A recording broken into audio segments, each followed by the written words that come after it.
Die week is verby, die rustig kom nou. Ons bring ons dank, ons buig ons knieë nou. U hand was oor ons, o Meester Jahwe.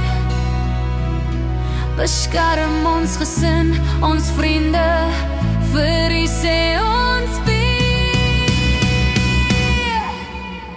Shabbat Shalom, dankie o Jahwe, seën ons pad met die heilige lot.